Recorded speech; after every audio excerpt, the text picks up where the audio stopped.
Good morning!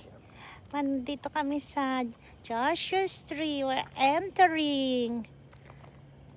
So, galing kami sa Palm Spring. Okay, see you inside. Andito na kami sa loob ng Joshua Street. Ano tawag nito? Chola daw yan. Chola. Hindi ko makita. Choya. Tumatalon-talon yan mga yan. Ayun o, makikita mo may nahuhulog-hulog sila. Tumusok sa'yo, patay ka. Tumusok daw patay. Ayan o, ang dami nila o. Ang cute. Mag-uwi tayo. Gusto mo ha? Namamatay sila, no? Ayan o, ang cute nila. Sige, mamaya naman yung Joshua Street. Choya daw yan, Choya. Ayan ang pinaka-view ng Chola Cactus Garden. Hindi ko alam. Ganda. Hello again. Syempre, dito naman tayo sa may mga bato-bato. Ang lalaking bato-bato. Ayan o. Focus ko konti para makita nyo. Ayan, puro bato. Puro bato. Mga ano lang. Is konting mga lugar-lugar lang. May mga ganyan cholas kanina. Isang lugar lang. Tapos ito puro bato. Isang lugar din lang. No? Okay. May hiking ayaw ko. Ayan ang Joshua Street. Tingnan mo. Papasyal-pasyal doon. Kanina ayaw-ayaw niya. Tapos ngayon gusto na niya.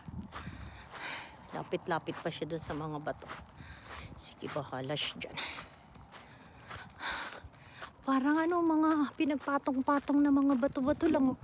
Oh, tingnan mo. Oh, patong-patong lang sila ng mga bato-bato. Oh, galing ano. Sige, last na tunghan na to. Para lang makita niyo yung mga bato. Mga bulldozer na bato-bato. Siya. Ito naman sa next stop. Skull Rock. Andun yung skull. Puntahan natin dyan mamaya para makita nyo yung pagkaka-skull niya. Skull siya talaga. Ayun yung skull. Teka lang. Hindi ko na siya maano. Ayun yung skull. Tignan mo yung mata niya. Ayun. Lapitan pa natin. Ito pa yung ibang part. Panik tayo doon sa may skull. Ayan, nakita niya na yung skull. Kita niya na.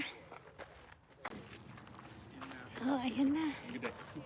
Kita mo, ayun yan, ayun ang mata, ayun ang ilong.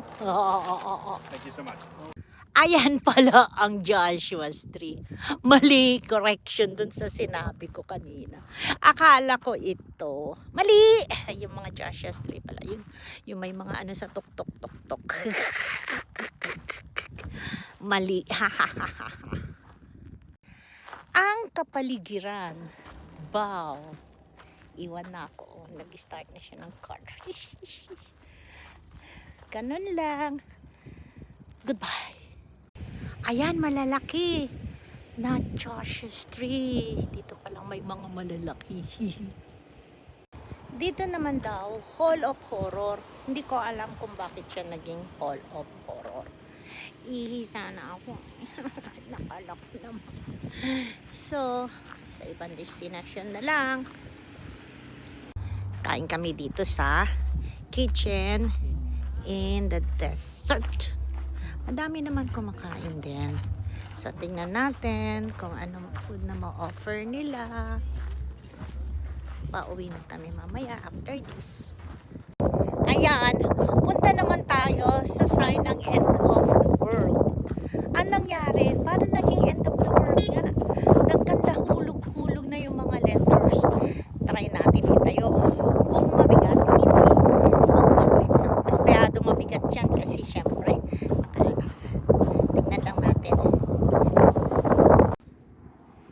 Ayan na ang the end of the world. Naputol. Ay, nahuntumba-tumba na sila lahat. Anyway, kita nyo naman. Okay, sana may magtayo ulit. Mabigat siya ni.